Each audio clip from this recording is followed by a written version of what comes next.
What is going on, Notre Dame fans? Mike Singer and Tim Hyde. We're back with the Notre Dame football show here on YouTube. Pod Like a Champion for those folks listening via podcasts. Mr. Hyde, how are you doing, my friend? What's new in your world? Doing good. Happy Taco Tuesday out there to everybody, and enjoying the life, getting ready for a little Notre Dame. So no, it's odd. You know, when we take a week off, it feels like a month sometimes. So it's good to get back in the groove here. Yeah. So I was out last week on a cruise, and I have I think I have to be up at like 3 a.m. on Thursday for a flight to Florida. I have a funeral to go to. And yeah, I was like, I am not going to do the Wednesday show because, after the show ends and I do some different editing stuff, so I'm like, I probably won't be done with this until like 10 o'clock or something. So I was like, let's just do it Tuesday of this week. So Tim, I appreciate your time. I will say cruising, it's overrated. Yeah. I don't know. Tim, you ever been on a cruise? Been on a ship in the Marines. Does that count? No.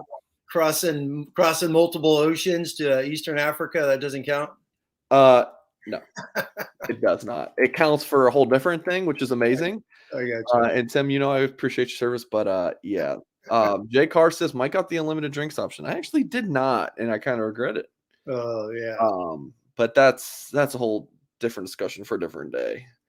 Domer Wap, happy Tuesday evening. Yeah, cruising is fun. Now my wife's already talking about a cruise for next year, but that's more like a Mediterranean cruise. So that's sightseeing. That's totally different for me. Like let's absolutely. I have a few friends that have done the Alaska one. I've heard that is like the best. Yeah. So I got a handful of friends that have done that. It's like 10 days and just different part of the world. So that sounds like a lot of fun from what I've heard. All right, folks, before we dive into today's show, and it's going to be mainly recruiting and then transfer portal recruiting as well. So I guess 100% recruiting. Yeah, we're going to be talking about Devin Ford, the Penn State running back transfer who committed to the Irish last week. And then some big defensive line recruiting updates. And then, Tim, I know you've been running around all day. Also have a big official visitor that Blue and Gold had that scoop on at, about an hour and a half, 2 hours before we started recording this live show. So Tim, I don't know if you've been paying attention, but you're going to like it. Okay. You're going to like it. There's some big scoop that we, reported at Blue and Gold. And as always, folks, please do hit that thumbs up on this video and subscribe to our YouTube channel for more content. Head over to blueandgold.com, $29.99 to unlock premium access for 6 months. And if you're listening via podcast, please rate, 5-star review, all of that good stuff. Please go ahead and do that. All right, before we dive into the show, let's hear from our sponsors over at My Perfect Franchise. If you are a displaced corporate executive wanting to put your career in your own hands, or if you're an experienced entrepreneur wanting to diversify, well, Andy Ludicky can help you. He is a huge college sports fan and a franchise veteran, having owned multiple franchises and businesses himself. Using his expertise, Andy helps others find their American dream through a very thorough consultation and evaluation process. Call Andy, put your life and career in your own hands, and best of all, his services are 100% free. So what do you have to lose? Find your perfect franchise at myperfectfranchise.net. All right, Mr. Hyde, a player in Notre Dame's 2024 class who I know you liked a lot, Owen Wafel, announced his decommitment from the Irish as I was somewhere in the Bahamas last week. You can already see he's trending towards Michigan, taking an official there this month. Got a feeling that he's probably going to end up with the Wolverines and former Notre Dame defensive line coach Mike Elston. Tim, your reaction to this news when you first saw it? Actually, my first thought was Notre Dame kind of did this to Michigan last year, correct? And Michigan, it seems like going after what they got Troy Ory, Houston. I know Mike Elston tried getting Vernon. Now this year they got the Smith twins. They go get Owen Wafel. Obviously they're all over. Justin Scott's going to get an official visit. So I was flat out stunned. I'll be brutally honest with you. I think he's a good football player. I was stunned. I was really stunned because once again, the second thought was Davion Dixon. It's like you get these early D tackle guys that commit in that early spring, and you're like, oh man, don't tell me he's going to be gone now from 25, right? These long 18-month recruiting processes are exhausting, Mike. But good football player. You hate to see him go because you never have enough defensive linemen. I'm just a firm believer in that. You over recruit that position more than any other, and it stinks. And he's going to go to Michigan, son of a gun. But what about your blue chip ratio? He's just a little 3-star, Tim. Hey, what is he, 400? So he goes down a couple, but yeah, exactly. Hey, speaking of that, yeah, the blue chip did go up actually when he decommitted. How funny is that? Yeah? So Tim, you watch the meme template where it's a guy and there's 2 red buttons and he's sweating and he doesn't. I love it. Love that. So it's like one red button is, Tim doesn't want to lose or lose Owen Wafel, and the other one is, but he boosts the blue chip ratio. Tim's sweating and doesn't know which one to pick. That's what's happening right here. You know what though? Real quick, it's I've been creating like a little Tim Hyde data index here, and it is fascinating how many guys are successful in the 400s at Notre Dame compared to those 500 and lower. Huge difference. I know, people don't, numbers and stars don't matter, but something about Notre Dame, numbers and history, they do add up.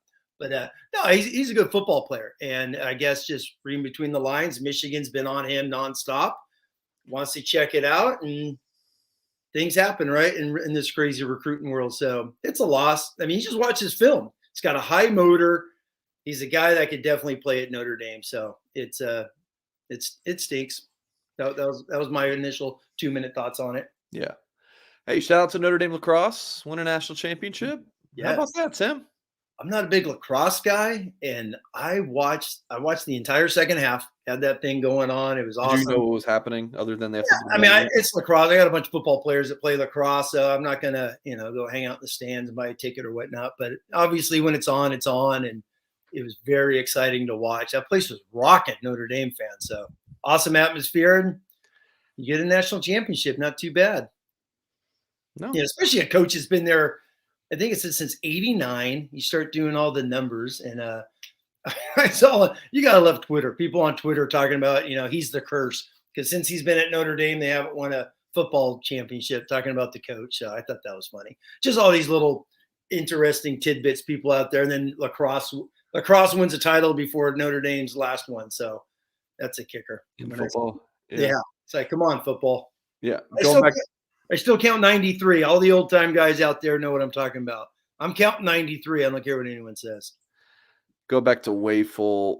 I wrote about this a good bit in the gold standard at blueandgold.com. And of course, you can just go to the websites. The current front page is dominated by Mike Singer headlines here. And there's your sneak peek, Tim, on what I was talking about earlier for folks watching you on YouTube. But podcast audience, you guys will have to hear about it in a little bit. But I wrote the gold standard, and you can see this first little paragraph here. I kind of wrote what happened with the Owen Wafel situation and just a little tidbit. I just think that this was something that, Tim, and oftentimes in recruiting, we'll just say, listen, things just kind of work themselves out. This is one of those situations like Notre Dame. I don't know. I mean, when they took Wafel's commitment, it was very early. I don't know if they were like, hey, this guy's going to beef into a nose tackle. I mean, look at his dad. But I know they wanted a nose tackle in this class. Justin Scott could definitely fill that, right? Like he's 6'5", 310 pounds right now. He can, play and his athleticism, Justin Scott can play, nose or 3 tech. But you can't guarantee that you're going to land Justin Scott. So I don't think they want to take 5. So it just kind of worked out that they want a true nose. They have the 3 edges or, Vipers committed, defensive ends, and Logan Thomas, Cole Mullins, and Bryce Young. So like, man, we need a nose. Even though Notre Dame feels good about getting Justin Scott, you still need a nose. And Owen Wafel, who's more of a 3 technique, is now wanting to visit Michigan. I think Not that like Notre Dame didn't want Wafel, or not that Wafel's not a good player, but I just think it worked out for both parties here. And now, which kind of leads us into our next topic, Tim. Sean Sevillano, I believe that's how you pronounce his last name, is announcing a commitment Friday. It's kind of like, oh, it's funny how these things, come together really quickly. It's like Wafel decommits, and then Notre Dame's trending for Sean Sevillano. Out of he's from, I believe, Winnipeg, Canada, and currently plays for Clearwater Academy International, which regularly is one of those, it's one of those schools that regularly gets players from Canada. So yeah, he's announcing his commitment Friday at noon Eastern, and Notre Dame looks to be the favorite. Quick thoughts on this, Tim? What would you think about this? Because this is a true nose, 6'1.5", 325 pounds. He's a big boy. He does not have the highest ranking, right? Number 879 player, number 82 defensive lineman. But, his offer list includes Notre Dame, Ohio State, Auburn, Miami, Wake, Cincy, Stanford, Indiana, Maryland, West Virginia. Like it's not a number 800 overall player offer list. So yeah, just thoughts on this, Tim? Yeah, I mean, you're obviously now asking, who do you want, Wafel or Sean? And at least when I watch film, I think Owen Wafel's a much better football player. That's just what I see on film. So that this Wafel can't play nose. I mean, Wafel's going to be 6'3", what is he, 280-ish right now? Yeah, how is he not going to be 300 pounds? It's not like you need him next year to come in and start as a true freshman. I think Owen Wafel's a better football player. Notre Dame, obviously, they get paid more money than you and I combined, I think. Hey, Tim, don't underestimate your salary here. But, hey, it is what it is. And maybe it's one of those things like you're saying. Wafel was like, hey, I really want to look at Michigan. And they're like, we don't want to deal with this hassle. Go ahead. We'll take Sean. And, nose for nose, whatever you think. Because I think if Wafel came, I've always called him a nose guard. Just by the way his film is, his body, his tenacity. I always figured him to be a nose guard coming to Notre Dame. So, no, but Sean's nice. His film's nice. I watched a little bit of he's got a bunch of games on YouTube, full games I've watched. He was a team captain as a junior, which was interesting. I saw him go out there for the coin flip and whatnot. I saw him play a lot more offense than I did defense. The couple of the games I spot shadowed, he was the center. So I only saw him play a little bit of D tackle. So you got to watch his highlight to get more of his defensive film. So he's a big, big body. And, you know me, I like to say D lineman, you come in, redshirt them, see where they're at that first spring, find a spot for them. And then hopefully by year 3, they're in that rotation. I think that's what we're starting to see with some of these recruits, over the last 4 or 5 years. Yep. So that's Sean Sevillano, who is announcing his commitment Friday. We did do a video on this already at Blue and Gold, but just pulling Logan Thomas, 6'3", 210 pounds. I mean, he's already like one of the, I think he's like the number 3 highest ranked player in Notre Dame's class right now. You got to really like the defensive end board and the commitments they have. It certainly looks like you got Cole Mullins, Logan Thomas, and Bryce Young committed, and it's kind of like Elijah Rushing or bust for who could be that 4th defensive end. They still could go after like a Malachi Williams or not, or someone else. Remains to be seen. But just kind of thoughts about defensive end recruiting specifically, Tim? Yeah, I mean, I look at it this year and you go back. You start looking at, Freeman. I'm starting to just, you start looking at Marcus Freeman recruiting. And, with Logan Thomas now, a little under the radar nugget is this 3 straight years, Mike, that Notre Dame is bringing in top 200. They're not getting the high echelon. They're not getting those top 100 dudes year in and year out, but 3 straight years of top 200, defensive ends.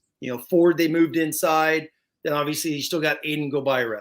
Last year you had, Brennan Vernon, Boubacar Traore was a couple right outside the top 200. So he's right there. And then you go Thomas, which I think is a heck of a one. And then Bryce Young, you got it. If there's one recruit that Notre Dame's going to sign in their 25-man class, he's got to be the one that the head scratcher of, he's got to move up. That guy is freakish film. He's camp like crazy, unbelievable athleticism, testing off the charts, and you just expect him to go out there and be a man child his senior year. I would not be surprised if he jumps up tremendously into his senior year once he gets films and goes to an all-star game.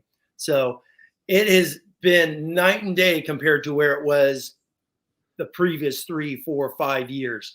Because really the last great D-line class was the 16 one, which produced a bunch. Foskey was in 19, but then it's just been a hit and miss of a bunch of guys. So Logan Thomas is a biggie. Katy, Texas, Mike, is great high school football in that greater Houston. So when's the last time Notre Dame pulled Micah Bell last year? Yeah. But still, it's not super heavy for Notre Dame in Houston, I feel like. No, exactly. For high end top 100 DNs has been Travis Lyko, which was back in 2002. So you're talking a long time since Notre Dame's gone in there for Texas and Oklahoma, one of those types of blue blood programs in that region, and gotten and yanked him away. So big win for Coach Freeman and the staff on Logan Thomas. Yeah. I think in 2002, Mike Singer was just starting to read Harry Potter. I mean, when I was how old have I been? 8 or 9 years old. Yeah. So it's been a minute, and I'm turning 30 soon. So yeah, there you go. Okay. And then Justin Scott announced a top 5. Usually when a 5-star announces a top 5, it's like, whoa. But this one was like the most anticipated top 5 ever. I mean, he already has 4 officials set up. Let me read them for you guys. Georgia this weekend, and then he goes to Michigan the following weekend, Miami the 16th, and then Ohio State. Those 4 schools made his top 5, along with, of course, Notre Dame, which we believe will host him for the Ohio State game in the fall. So that's the top 5 for Justin Scott. Again, really not much of a surprise. But yeah, Tim, you want to?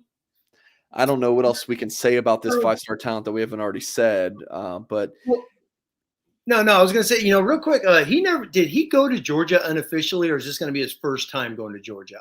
He never did it in the unofficial. Yeah, he hasn't done it unofficial right there. So yeah, so this will be his first time there. I know everyone was always worried about Georgia. Yeah, I remember a report that he was going to go there in April, but I don't remember. I guess it fell apart. Yeah, never Miami though. Miami again, because I know he's been down there and been hot on them. So you got your 2 Southern schools, you got 2 Midwestern schools, and you got Notre Dame. Like, don't forget us. So yeah, me personally, he's only been to Notre Dame twice, right? Last summer, 3. I'm thinking barbecue. Yeah, I'm sure he went to a game as a freshman or sophomore, but he went to the big barbecue last summer, and then he went to a spring practice, right? Yep. So I hope they could find a way to get him in June to come up for a day and just say hi. I think is it going to happen? I don't know, but it's huge. That's a long time. You got to. I'm just reading the tea leaves, reading between the lines and all that stuff. He's taken 4 officials. July, I think you reported July and August are dead periods, correct, Mike? So yeah, just the end of July, you could take a week-long. There's a week-long unofficial visit period. Unofficial, exactly, but no officials. So, like you're saying, they're not gonna do official visits for Tennessee State and stuff like that. So you're gonna do the Buckeyes. That's a long period of not visiting. 6 months. Exactly, a long period of not visiting South Bend, Indiana. The odds, it's an hour and a half drive. The odds of him committing somewhere is probably high. I would say between now or by the end of his visits in August 1st, when he starts his own training camp. So Notre Dame's going to have to flip him. Notre Dame's going to have to turn him. Notre Dame's going to have to do what, unless they get him on campus in June for an unofficial. Yes. That is the key to get him on. If he doesn't come in June and he commits somewhere, sure, they have a shot with the Ohio State game. But then you're putting all your eggs into that 1 3-hour window, so to speak. So it's going to be tough. They got to get him in June. They got to find a way to have Aunt Sally get him in the car and drive him up for a day. I've read he works at Starbucks. It's like get his buddy on a break, cruise over to Get his buddy on a break. yeah, and just like, hey, let's go say hi real quick. So they gotta find a way to get him up for some random Wednesday in June to say hi. That it's big. It's big for his recruitment because, like you said, that's a long, long window when all these other schools are pounding him nonstop, and he's spending what 3 days at all these campuses officially visiting. So it's going to be an uphill climb. All right, we got a comment here. Andrew asks, Mike, are you trending away on Scott? I did write about him in the Gold Standard article that I talked about earlier in tonight's show. I still like Notre Dame for him. Talked to a Notre Dame source and folks in South Bend believe that Miami and Notre Dame are the top 2 contenders, but I don't. This is just one of the. I mean, it's one of those recruitments. Like, how many times have we seen this one? Like, it's tough to read. It's tough to read. Not saying that like, oh, this is going to be like a Peyton Bowen, Keenan Keeley, or Notre Dame fights and it's. I don't know. I don't know. It could be like a Jeremiah Love. Like, I don't know. Where Notre Dame lands a commitment from this elite talent, and then the SEC comes calling, and Notre Dame holds on to him. But with Jeremiah Love, A&M and Georgia were going hard. Michigan going hard after him late in the process after he committed in October, November, December. Those schools are going after Jeremiah Love, the running back from St. Louis, who the Irish signed in December. But no one talks about that, right? Like, the fan base isn't always talking about Jeremiah Love. Oh my gosh, look how he signed. What does everyone talk about? The ones you lost, because it's just how it goes. And Bowen and Keeley had the 5-star attached to their name, whereas Love, in my opinion, is that caliber of a prospect, but just doesn't have the 5-star. So a long way to say I just can't be too confident either, no matter any direction on Scott. I've just been in this business for too long to feel overly confident with this kind of recruitment, this high profile. And it goes back, Mike, to just your slogan, which is follow the visits, and it's like he's visiting everywhere else, especially Miami. And if you're saying it's going to come down to Miami, Notre Dame, is I like to be on 3. The best thing about On 3, I've said 1,000 times, is you could go to other message boards and read their stuff. It's like the Michigan people think it's Michigan and Miami. They don't think Notre Dame's a player. So that's what their inside guys are saying. Then you got Ohio State, who might have the best D-line coach who's producing talent out there like crazy, along with Georgia, is going to have a shot at him. Who's to say Ohio State, James Laurinaitis, right? Does he have his cell phone since he's, all over every other Notre Dame guy? It's tough, man, because if Notre Dame's not getting him in June. So Ohio State's always, I know it's not mentioned much, but they have a big need for that. So who's to say what happens with them? The Miami thing is interesting, but then I guess he's got a high school buddy. I've seen reports out there. He's got a high school buddy that's going there, and that's been a huge thing. So it's always a buddy and a girlfriend, right, Mike? It's always something like that, or some uncle in the back saying, "What do you got for me?" So it's one of those 3. If you got one of those 3, oh boy, it's always or a 4th mom, right? Mom and wants you close to home, and Notre Dame is the close to home option. On a related topic, Andrew dropped a super chat. Thank you. Says Tim, is Al Washington recruiting better than Mike Elston? What do you think about this, Tim? He did last year, right? But this year, hey, it's all who you close, right? It's all about this class. What are we? May 30th. So May 30th, Logan Thomas is what? Who does Michigan have? Do you know Michigan have? I know it's the Smith twins. I take Logan Thomas over the Smith twins.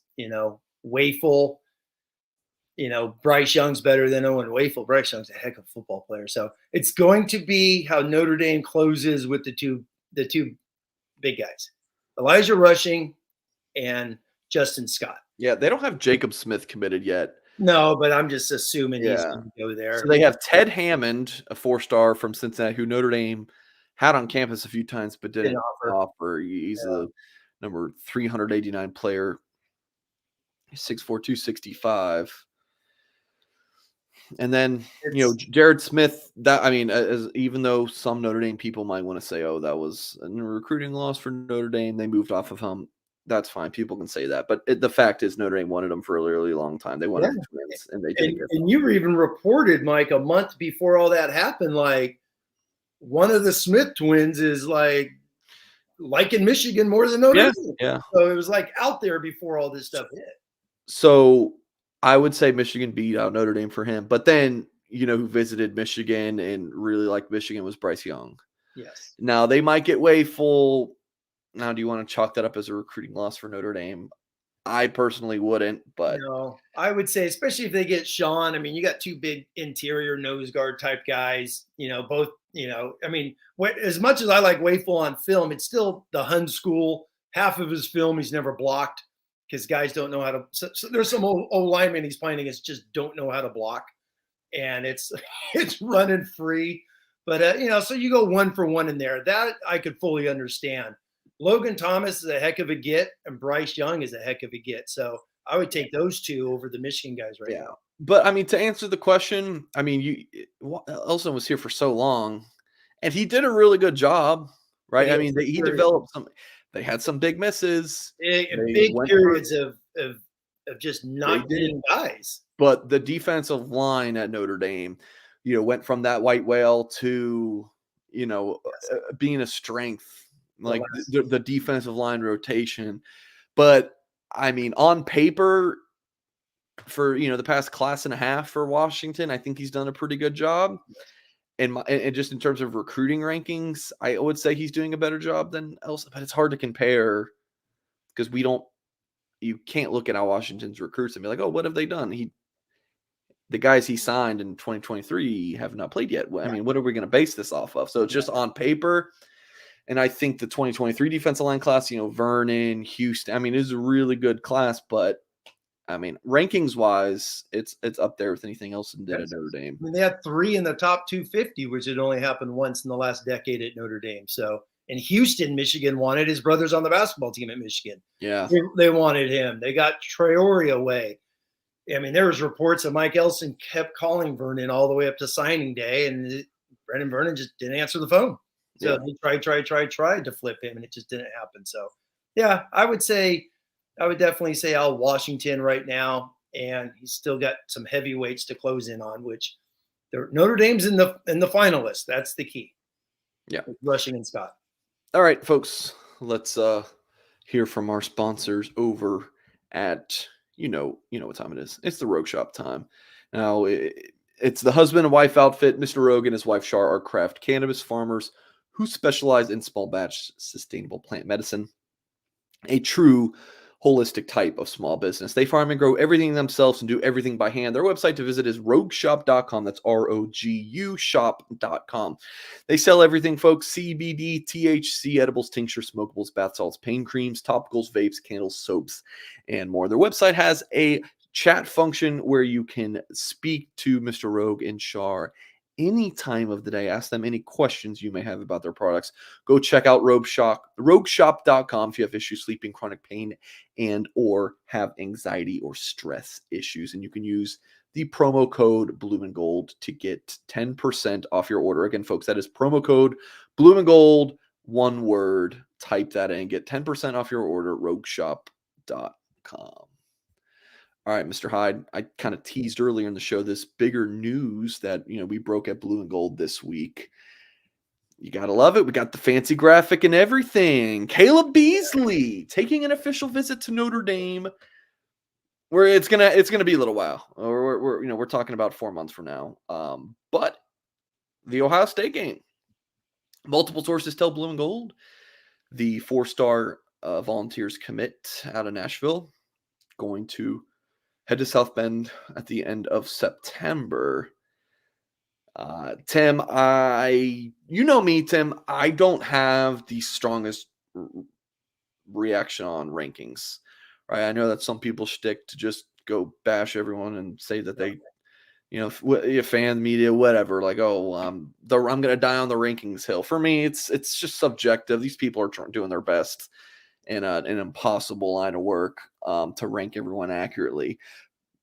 But this recruitment, I will die on. I think Beasley's an absolute freak show. He's one of the best corners I've ever seen, like in person. Look at those four real quick, Mike. Just look at the four names right there. In that Tennessee, Notre Dame, Georgia, Clemson. Exactly. Right to your point. It's LSU. Just talking about his offers. I mean, guys that produce DBs in the NFL. Look at those schools. I'm telling you. I mean, I liked Notre Dame for him early, and then he commits to Tennessee, and Notre Dame just said, we're not giving up. So Notre Dame is looking to be, the Oklahoma in the Peyton Bowen recruitment, right? Where, Notre Dame got Bowen committed early, and Oklahoma's like, no, you belong here, man. And they just kept going after him. Notre Dame's looking to be the Oklahoma here, where Beasley commits to Tennessee early. Now it's going to be tough because, Denton, Texas to, South Bend, Indiana is a ways away. Whereas Nashville and Knoxville, that's going to be a little bit more difficult to Notre Dame to go in and flip this. But I'll give more of my thoughts here. But Tim, are you with me that this kid he's an elite player? Yes, it's like how do go back one more, Mike, on the sir? How do I'm sorry, he's not. He's not in the 20s. It's like unless we just got to watch more film, right? Yeah, I guess. This must be a damn good corner class because I try and watch a lot of guys and just I like seeing who's who and comparing top guys in the top 10. It's like, okay, there's some dudes that are legit. Don't get me wrong. But yeah, Caleb Beasley, when you watch his film, he is I got this is film from when I saw him last year. I took this footage. He's listed at 5'11 and a half. I don't know why I watch him. I just think he looks 6'2". I'm sure he's not, but he looks so tall and so long on film. He's a blast to watch. And yeah, it's a long way away, right? Here we are getting ready to, June 1st. We got to wait for the Buckeye game. But they're bringing him in officially. So that would be an interesting conversation between him and Coach Heupel at Tennessee, how that all came down. What's their policy? They probably don't care. They're just going to keep on him, But he's a good football player. He is definitely, I would put him in the top 10, 12 corners in the country. He's that good. He's that athletic with the ball in his hand, when you watch his highlights. So he's, guys always, when I say SEC speed, man, he's an SEC corner. He can play anywhere in the country just as his offers show. This would be a huge steal. And it's like, who would you want? That's an interesting. Let's say they do steal him, Mike. Let's save that for signing day. They steal him, and we'll have a conversation. Who's more important to the class, right? Beasley or Bowen from a year ago, losing and gaining one. Beasley's a good football player because I think he's athletic enough to, if he's not a corner, can he play free safety? Because he looks like a Kyle Hamilton type of a smoothness to him, I guess. I'm trying to say, just outstanding athlete. Yeah, I mean, and this film here, this is Nashville, Lipscomb Academy, which is it's like smaller ball in the state of Tennessee. Trent Dilfer was the head coach of this team. This is them playing a 7A team. I believe Milton's a 7A team in the state of Georgia. And, Milton's, again, one of the top programs in the state. Lipscomb Academy beat them. I want to say this was like 1914. This is the one game last August. I was like, yeah, I have to go see Caleb Beasley. I was so excited, and he did not disappoint. Had a pick in this game. Again, for folks watching on YouTube or watching this film, podcast audience, I always tell you, go over to YouTube. Got to watch these shows. Tim, one interesting point that can be raised from all this is, well, what about Notre Dame's official visit policy with committed prospects, which, if you're not familiar with it, just real quick, since Marcus Freeman became head coach at Notre Dame, the policy was if you're committed here, you can't take an official visit. If you do, we don't see you as a committed recruit. And then if you are committed elsewhere, right, you can't be, a hypocrite. If you're committed elsewhere, then, you have to decommit to take an official here. So, actually, Tim, I'll give my thought on this first to give you a baseline. Now, is Notre Dame counting on Beasley to decommit and they're keeping their little policy? Are they changing it? Here's my reaction to this. It's in 4 months from now. Yeah. I mean, and it's not like, this isn't like this little policy. This is all media reported. This is not something like Notre Dame has printed outside the stadium or something. Or they're not putting this out in a press release, right? This is something that is not a black and white situation, right? So the 10 commandments of Marcus Freeman outside Chad exactly. Logan's recruiting coordinating door is these policies, right? No. So let's just wait and see. No, I say, with the whole policy, whatever, I mean, whatever it is, I'll be honest. I mean, just bring dudes. I don't care if they're committed, uncommitted, committed 16 times. If he's a dude and he wants to visit Notre Dame, bring him in. If they're, I mean, you're not going to flip a guy unless they visit. So get him to visit. I think that's a big thing. So especially now in this, man, recruiting is so different than it was just 18 months ago, Mike. And it's like than it was 18 years ago. You got guys signing, don't even show up. Guys signing and leaving in camp, doing this, middle of spring and whatnot. Just keep bringing in as many guys as you can. If they're committed, flip them, do whatever you got to do to go there, and just keep stacking players, because it's, especially now also, starting basically September 1st is, unlimited visits. So Caleb Beasley could visit 17 schools within 3 months if he wants to. So it's like, so make sure you're on one of those visits and to get him. So that's my whole take of this thing. I think it's a huge message board talk, man. People get in. I mean, Mike, you'll write an article and then, Mike, is this policy changing? It's like, it is funny. It's more message board fodder than it is, I guess, reality out there. Yeah, I don't know if I go that far, but I don't know, a lot of this stuff that people debate about, I don't know, Tim. Maybe I just don't. Maybe I should have stronger opinions. Maybe I'd be more interesting if I had stronger opinions, but I was going to say, last year, and once again, Freeman's only been there, he's been a head coach for a year. So he's changing and learning and adapting. I mean, last year they wanted to get the Oklahoma State guy who signed with Ohio State. That was one where they're like, oh, we want you to decommit. And he's like, well, I'm not going to decommit because I want to visit. I got to make sure I got somewhere to go. I don't want to go to Oklahoma State. I want to check out Notre Dame. And they didn't allow him to visit. He goes to Ohio State, decommits that Sunday, and signed with the Buckeyes. So that was, that could be a little thing where like, well, he was leaving. Who cares if he decommits? Get him on campus and he'll decommit. So that's my old take on that little thing. Gotcha. All right. The super chat from Domer Wap, $5. Appreciate that, my friend, and glad that you're tuning in. It says, why do you think neither Al Golden nor Al Washington have yet to visit Justin Scott in Chicago, a city close to Notre Dame? In your view, is that okay? So this tweet was from May 18th, Al Washington, last stop, Chicago. So, yeah, Washington's definitely been to Chicago literally every recruiting period that Notre Dame's been able to go out on the road. I mean, I think in the spring eval period, you can go to a high school twice. Notre Dame went to Chicago St. Ignatius twice, like for sure. Now, Golden, off the top of my head, I don't know if he has been, but also this is the bump rule time. This isn't home visits. So, it's Golden has been, and I'll let you go in a second, Tim. Yeah. I thought when Al Golden got hired by Notre Dame that it was going to be more like a Harry Hiestand deal where Harry didn't really go out on the road recruit. Like he would stop and see one recruit per day. Like I thought that's how I kind of thought. Golden has been working his ass off. Golden's going down to Texas. He's in multiple states in the Northeast. He is recruiting hard. So if Golden hasn't been to Justin Scott's high school yet, what are we gonna what are we going to say? Al Golden's lazy here? I'm telling you, the guys, I've been shocked by how hard Al Golden's been recruiting on the trail. I thought, he hasn't been an assistant coach for, what has it been, almost 20 years or something until he got to Notre Dame. I was like, this guy's not going to be recruiting. He's been impressive. So if Golden hasn't been to St. Ignatius, it's more of, it's not on Golden. That's got to be a whole different issue from the top down. But go ahead, Tim. I was going to say literally the same thing, you did. He's been all over the place. I mean, he's been all over. He's gone out and got a couple of the commits they got, Bodie Cahoon.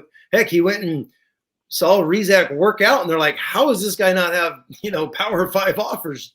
Offer him today before more come. And they did. So, yeah, exactly. And then they start coming. So yeah, he's been I don't think that's a biggie. I mean, he may have even been by in January when they sent like 5-6 coaches. So we'd have to do a quick little search on that visit way back in January when the very first day after the bowl game, the entire staff goes to Justin Scott's high school. So, I think that's overkill. Those guys are definitely visiting him. The biggest point you just said is you're only allowed to go to a school twice. Notre Dame's visited him twice. Yeah, during the spring eval period. Each period Yes. has different rules, but so Notre Dame, if we're there's grasping at straws if we're complaining about Al Golden. Oh man, no, but I was gonna say, man, if there's talking points out there that Notre Dame is not putting in the work on Justin Scott, I find that ridiculous. Yeah, That's no. just my take. Yeah, I mean, you can question Notre Dame's methods and tactics, but I don't think you can question the work ethic. Like they're busting their shells. I think you could have maybe with Harry, but I mean, but he got his one a day in. And yeah, I mean, he was Harry Heastan. I mean, yeah. Guy got results. Yeah, Rob says I didn't know about him grinding. Yeah, I'm telling you, man, guy busted his tail. And Rob also says I think it's a marathon, not a sprint with Scott. I think he wants to stay home and just let it play out. I agree. But yeah, good conversation. Good conversation. We also have another super chat from Trash who always brings good comments. So I love the I love that. That's quite the opposite. Trash drops $10. Really appreciate that. He says people say LSU and Oregon brought swagger to college football. I think Notre Dame has plenty of swag, gold helmet, green jerseys, Justin Tuck face mask. Yeah. Sponsors for the Vicky 01. I hope our guys wear Vicky 02 and trench. Now, your last two sentences there, I don't think Tim and I have a whole lot. That's Notre Dame equipment, guys. on equipment. But hell yeah, Notre Dame has swag. Yeah. I mean, they've been doing it now with the green. They're going to do the green jersey game. You're going to get the green jersey game this year's Ohio State. You get the Shamrock games. Yeah. I mean, every time they post the Shamrock thing, Mike talks to recruits and they always mention how they love the helmets, love the uniform. So, and obviously Notre Dame's core uniform is iconic as could be. So yeah, you don't need 1,700 helmets to make yourself cool. So, Yeah. I mean, swagger is different to different people, some people think I'm cool. I know I don't have one right now, but I usually have a neck beard and somehow people still think I'm cool. Like swagger means different things to different people. If you are into iconic and history and just the brand of Notre Dame, then it's got a lot of damn swag. But if swagger is more about NIL, which Notre Dame also does well in NIL, but it's what's Alabama's swag? Yeah, how about Alabama? They haven't changed a thing on their uniform in ages, so no one ever mentions that. Yeah, the same thing each and every year. All right, Ian Book's brother says Tim Hyde got all the swag. Sorry, Mike. That maybe not Ian Book's brother, but the guy just looks like Ian Book. I say it every show. Oh, that's right. Josh, glad you're here. So, people always have opinion on the mustard pants. I mean, I'm sorry, you guys are watching the wrong show. Tim and I, we don't care about broadcasters. We don't really care about uniforms. We just like football. I'm watching football. I'm not worried about the socks. Are they knee high? Do they have a stripe? That's, I'll look at it on a photo on Twitter, but yeah, when the game's going on, I'm watching the ball game. Domer Wop, you are good, man. Appreciate the comments in the super chat. Always love having you in our show. Okay, I think we're caught up on super chats. Just let me make sure. Yeah, so really good stuff. Really good stuff. Appreciate you guys tuning in live with us or watching back. Please do hit that thumbs up on our video here. Helps grow us. And subscribe to our channel, of course.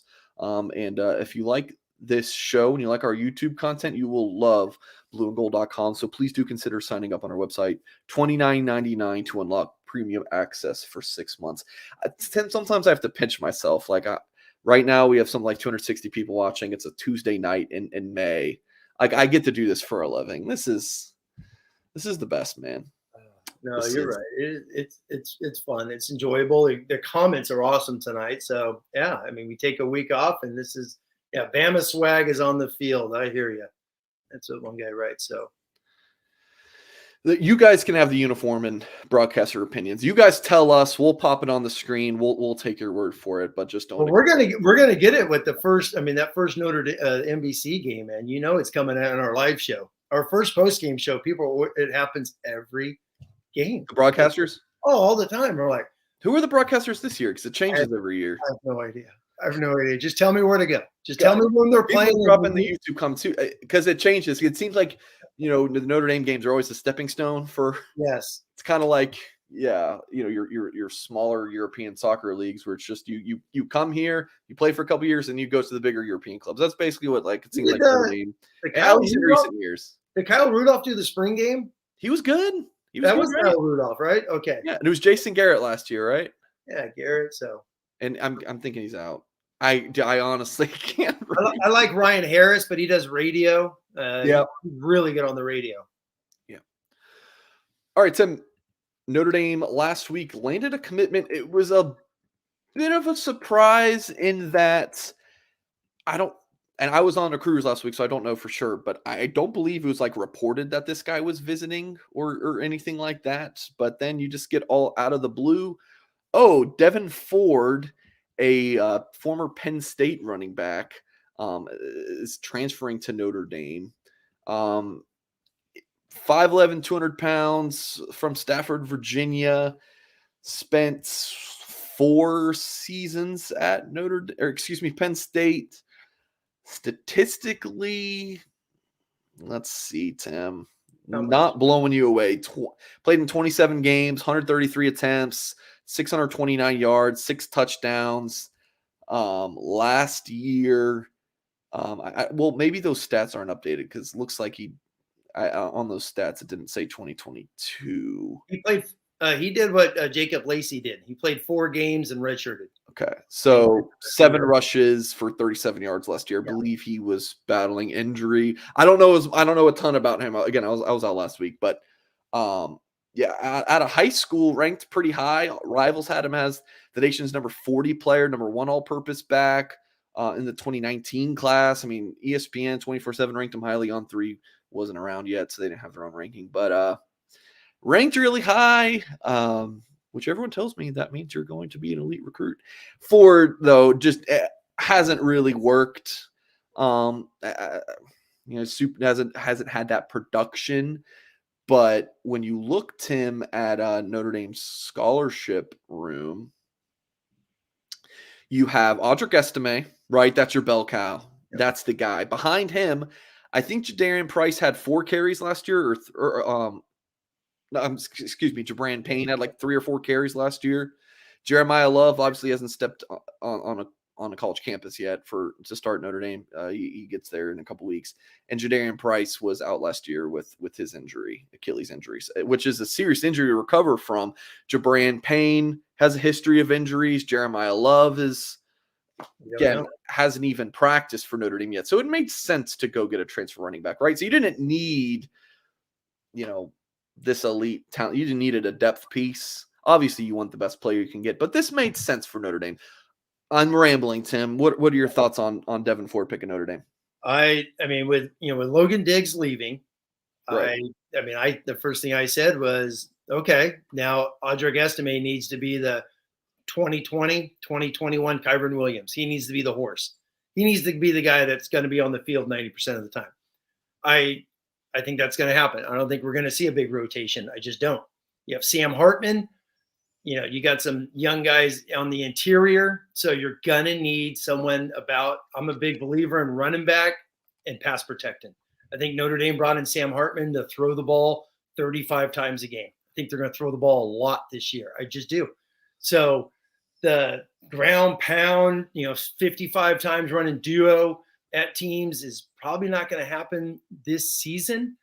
So going out and getting a very, a guy that's coming from Penn State. So it's not like they're getting some guy from the MAC who's been roaming around. They're getting a guy from Penn State. They're getting a top 100 running back. They're getting a guy that's been coached, has played in games, he's been through an elite program, elite everything for 4 years. So it's a depth piece, whatever that buzzword you want it to be. I think a very smart move.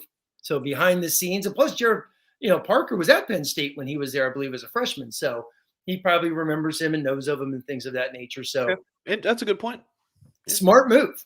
I think it's a very smart move for Notre Dame to bring in a guy. When I say established is in he knows how to work. He knows how to do the meetings. He knows how to do all that thing. And my biggie in all of this, people are like, there's a lot of people that are like, oh, we're not going to miss Logan Diggs. You're going to miss Logan Diggs. You just are. And those that don't think you are, I don't understand, but that's your opinion. They got a guy who, if Estime's out, who do you want pass proing on 3rd and 7? That's my big thing is you got guys that haven't done it or a guy that's done it in the Big Ten for 4 years. So it's a smart move. It's a really good move. And it works out and they have him for 2 years, so be it. And if it doesn't, he's a grad transfer and he moves on after this year. Boom. They got Aeneas Williams next year and you've had a whole year of getting these young guys ready for 2024. So smart move by Notre Dame to bring him in. What do you have to lose? I mean, you have the scholarship numbers, you need the depth. I mean, I think he would have been number 3 on the Penn State running back depth chart. I think they have kid Katron Allen and Nicholas Singleton. Singleton's that I could write a book on that recruitment. But in terms of Notre Dame, yeah, Ford comes to Notre Dame. He's gonna get a master's degree from Notre Dame, and good for him. I hope he stays 2 years and gets that. And there's not really a downside for Notre Dame. I think it would be unwise again if you go into this season behind Audric Estime with 2 carries on your roster. Like you needed to go get a depth piece here. I mean, it's not like at the quarterback position where you're playing one quarterback, right? You're going to play 2-3 running backs in a game. You needed this. And I should mention, Tim, while we put Chris Tyree as a wide receiver, he could always be there at running back, yes. Right? So if Estime does get hurt, and, I personally am not expecting Chris Tyree to be like, the top 3 guy in receiving yards or receptions on the team. That's just me personally.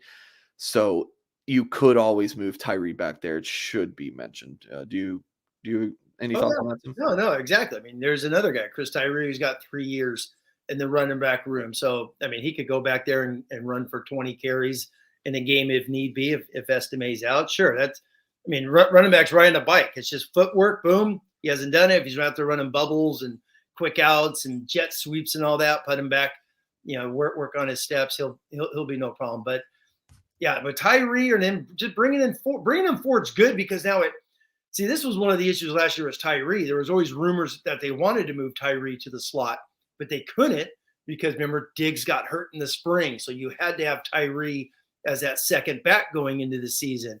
And then Price gets hurt. So then Tyree has to stay at running back for the entire season. So, I mean, you're looking there. I mean, we could love Jeremiah Love, all that stuff. I mean, he could come out here and, he could get injured just like Price did last year and he's gone. Price coming back from Achilles, which we don't know when he's going to be back. And to expect him to come back and be the same guy he was a year ago is fool's gold. It's not smart. And then Payne hasn't gotten over 10 carries in a game since the sophomore year in high school. Yeah. Right. Because he was so banged up a lot his junior and senior year. So smart move from Notre Dame to bring him in. And like you're saying, it hurts nothing because they got scholarships. Here we were, 6 weeks ago, right? Mike Ty, oh my God, Notre Dame's at 95. No. They're at 95. How are they going to get 95? Notre Dame's at like 80. So we never said that. We were just we did it. That's the message board is. Yeah. And I love when you get on there and you always talk about it. It's always going to work itself out. And here it is. They have open scholarships and they went out and got a good Penn State football player. Yeah. Okay. All right. At least a guy with the experience from Penn State. All right. Few comments to get to before we wrap up tonight's show. Mike Nolan asks, how large do you expect this class to be? Hope we focus on high school guys and not portal unless Tyler wants to come back.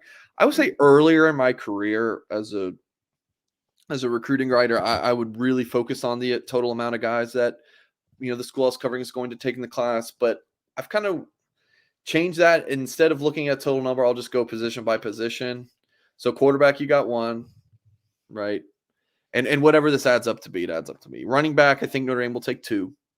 Receiver, it's looking like they're just going to stick with their 3. Knock on wood that they keep them all locked in. It's a damn good receiver class. Tight end's tricky because they got 1 committed. They look like they want a second, but it doesn't seem like they've gone full on board with the second tight end, right? They're going after Carter. Jaden Riddell committed to Georgia last week. soon after I reported he was going to take an official to Notre Dame, which he was going to, and then that didn't work out because it's Georgia. Like they're going to host Carter Nelson, but they don't really seem to have a backup option behind that just yet. So 1 to 2 tight ends, I would say 3 to 4 offensive linemen, 4 to 5 defensive linemen, I think 3 linebackers, and then really anywhere between like 4 to 6 defensive backs. Yeah. And then I think Notre Dame's days of taking specialists, scholarship, high school recruits is over. Yeah, so there you go. Whatever numbers those end up being, it'll be, in the range of what I think Notre Dame ended up with 24 last year, and then Hillman gets out of his LOI. I think it was the 23. We'll be somewhere in the 23 to 27-ish range pretty much every year. We'll see how NCAA rules change that, but that's kind of the gist. And I don't know if Tyler's coming back to Notre Dame, but never say never, I guess. Yeah, Tyler's not going to come back. He was already at Alabama throwing with the team. I saw reported today. So, yeah, he's there. Yeah, let's don't even worry about that. But, yeah, when it says not portal, you're going to go to the portal what Notre Dame's done. They need a DN because of past recruiting misses and whatnot. They need a strong side DN. They went and got John Baptiste. You get a quarterback, obviously the big shakeup of the room. Kicker, your point. I love your point about, and you've mentioned this multiple times, just like, there's 1,000 kickers out there. Go find one every year from a South Florida. Where did that groupie come? Arkansas State. There's dudes all over. Find a guy who could kick. Bring him in every year. You don't need to be doing scholarships unless it's just some freak. Do your scholarship transfer, but you don't need a high school guy. No. You don't need to invest 4 years because you can have a Josh Bryan. Doesn't work. They did with Josh Bryan, who was the #1 kicker in the country, and he's not even here anymore. So, and as far as numbers go, just moving forward, the way this craziness is, 25, man, just boom, get to 25. Is it 23, 26, whatever? Just it's going to be in that window because of transfers. It's just the nature of the beast moving forward. So, yeah, and I think they'll take about 5 or 6 transfers every year. What are we at for this? 7, cycle? Right? Is it 7? Oh, I'm counting Caleb Smith, who's no longer on the team, but right, this is the most they've ever had. Correct? Let me pull it up. Go Hartman. So 6. Oh, Antonio Carter, Schrader. Yeah, but so it'll be 5 after Caleb Smith. Are we forgetting somebody here? Is there somebody not listed? Oh, you probably don't have the running back on, the Penn State kid, right? Well, damn. Yeah. So he's not missing. So it'll be 6. Would have been 7 if Caleb Smith stayed. Yeah, so that's a good chunk. You got half a dozen guys, and it goes back to recruiting, keeping your guys. Guys are leaving, replenish them with the few you have here. And then you just keep going out every year, just trying to find 25 new football players to come in and just keep this cycle rolling, keep building depth. And if guys can't make it after a spring or 1 year, which Notre Dame's had 5, 6 of those guys the last 2 years that have left before training camp. So, yeah. And and that may happen. Those are some of the, obviously the low end guys that they go and sign, take a flyer on, which is fine. Take some of those guys. Some will hit like a Jason Anye and some will not, like Alex Ahrensberger, and he gets a degree and moves on. Right. All right. Domer Wap, see your super chat. We'll get to that to wrap up the show. But before, Notre Dame says, I could have swore Audric Estime Richard as a freshman. So once I saw this, I pulled it up. He played 12 games as a true freshman, and obviously played a lot more than 4 games last year. So he was a goal line blocker. He only had carries against like Georgia Tech and maybe one other. That's probably what people are thinking about. 60 yards, 7 carries. But yeah, he played in 12 games. He was a goal line blocker. Goal line blocker, I think maybe even kickoff return. So yeah, he was out there. But as far as a running back, we didn't really see him until Georgia Tech. Jay Carr says, is Goolsby missing? Goolsby is alive and going just fine. I was gonna do a show with him, the Sunday before I left, but it just did not work out. We were packing frantically, my wife and I last Sunday, and then this past Sunday, I was exhausted, to be completely honest. But we'll get Goolsby on soon, for sure. Appreciate you asking. And then to wrap it up with Domer Wap, he says, since we just passed Memorial Day, could Tim take a moment to share some details on his Marine service? We appreciate you, Tim. Yes, sir, Tim. Well, I'll do a Tim Hyde special, and I was 0311. I was in the infantry in the Marines, stationed out of 29 Palms, California. And then I am going to give a tip of the hat to the gentleman why I volunteered. I volunteered when Gulf One hit, and I thought of my grandfather.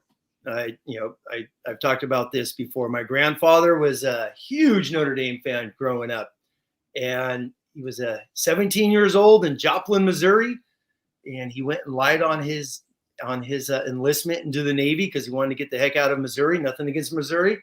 I've driven through it 12 times. I always drive through.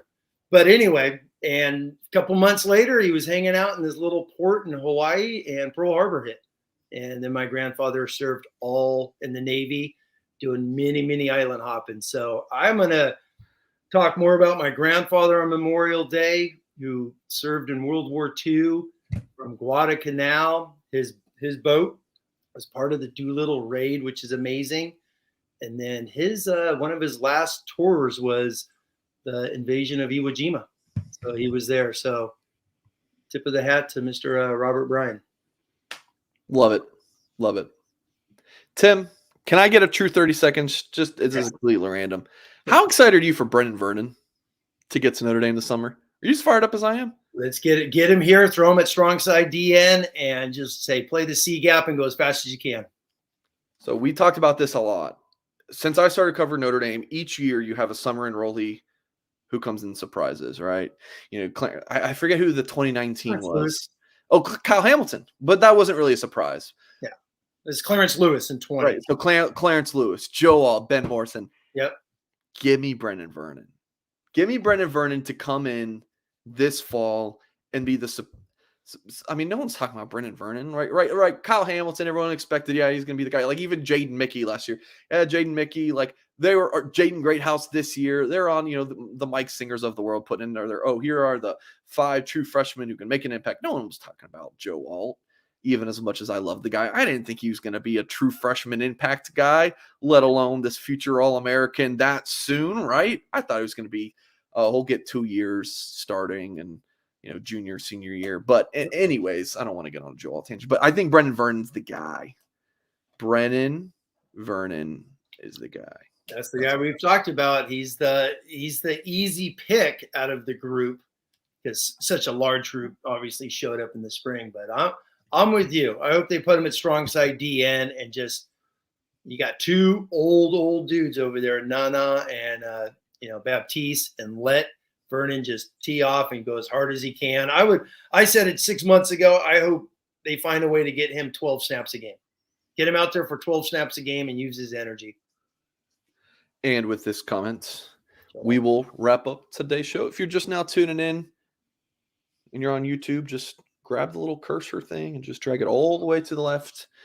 Swipe over, start over the show. And, watch what you missed. We had some really good talk. Caleb Beasley, Notre Dame defensive line recruiting, Devin Ford, some really good stuff. Tim, appreciate your time as always, and for your service as well. Hug your loved ones, folks. Watch some Notre Dame football highlights. Go to blueandgold.com. Those are always good things to do. And hit the thumbs up on this video. To do that, subscribe to our channel for more content, $29.99 over at blueandgold.com. Great comment to end here. Tim, another insight to the person you are. Yes, and deferring to your family before you class. Tim's absolute class, except for his takes on Steve Angeli and Sam Hardman. Other than that, Tim's the best. Yeah, quarterback take. We'll start that again come August. Here we go. All right, folks. Appreciate you all. And as always, we'll catch you next time.